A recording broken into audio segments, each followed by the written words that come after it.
Bonjour, bienvenue à toi aujourd'hui. Joyeux Noël, on est toujours dans l'octave de Noël. Ta grâce de Noël, c'est un plan de salut, de rédemption. Tu l'as déjà accueilli? Eh bien, continue d'écouter. Continue de regarder Jésus à la crèche. Tu vas voir, elle va venir. Aujourd'hui, on a l'évangile de la présentation de Jésus au temple. On va rentrer dans la scène pour voir exactement ce qui se passe, parce que c'est un évangile qu'on connaît bien, qu'on va reprendre aussi le 2 février.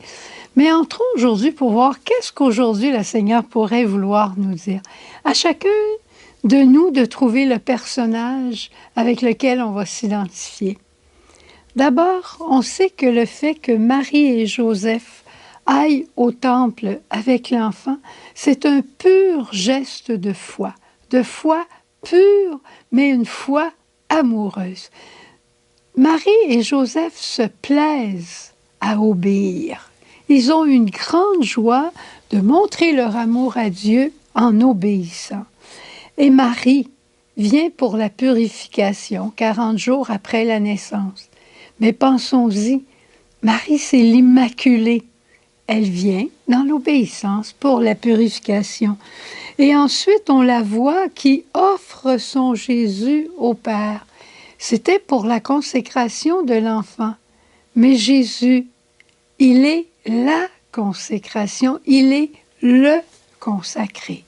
Mais Marie le fait parce qu'elle sait qu'il n'y a rien qui fait plus plaisir à Dieu notre Père que de lui offrir son Fils, de permettre à Jésus de rentrer à nouveau dans la danse de la Trinité.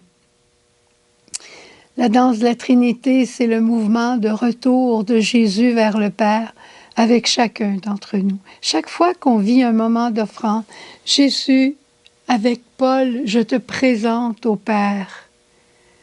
Et Jésus présente ce Paul et tous les Pauls de la terre, il le présente à Dieu notre Père. Et Joseph, qu'est-ce qu'il fait? Il est là pour nous, dans l'humilité, dans le silence, et il porte simplement les 2 colombes, signe des pauvres. Ce sont les pauvres qui présentent les 2 colombes, les 2 tourterelles. Les riches vont présenter, vont offrir au temple une pitance plus grande que ça. Et Simon est là, Siméon est là, le vieillard Siméon qui va chanter bientôt. Et maintenant, ô Maître souverain, tu peux laisser ton serviteur s'en aller dans la joie, car mes yeux ont vu le salut. Siméon avait demandé au Seigneur la joie de voir le Messie, et il savait à ce moment-là qu'il l'avait entre les bras. C'est quelque chose, hein? Et là, Siméon, il fait le prophète. Il va dire quelle est l'identité de ce Jésus. Marie et Joseph, Marie l'avait entendu de la part de l'ange, mais après ça, elle a vécu dans la foi pure. Joseph a vécu dans la foi pure. Je pense que la prophétie de Siméon, en quelque part, leur a fait du bien aussi. Mais il y avait une parole, 2 paroles en fait, qui pouvaient les laisser un peu perplexes, puis peut-être un peu tristes même. Quand Siméon a dit « Cet enfant sera signe de division ». Après, il va annoncer à Marie aussi qu'elle va avoir un glaive qui va transpercer son cœur. Mais Jésus, comme signe de division, est-ce que c'est parce qu'il va séparer les bons des mauvais? C'est pas ça qu'il veut nous dire. Jésus veut nous dire qu'en nous, il y a du bon et il y a du mauvais. Et Jésus, qui est la lumière du monde dans le temps de Noël, vient faire la lumière sur nos pauvretés aussi. Ma pauvreté, c'est peut-être mon égoïsme, qui a besoin d'être converti en générosité. Tout pour moi, des miettes pour les autres. Non. Mais c'est parce que j'ai manqué beaucoup. Alors Jésus vient me guérir et il m'appelle ensuite à la conversion. J'ai peine à m'émerveiller, à dire merci. Je pense que tout m'est dû.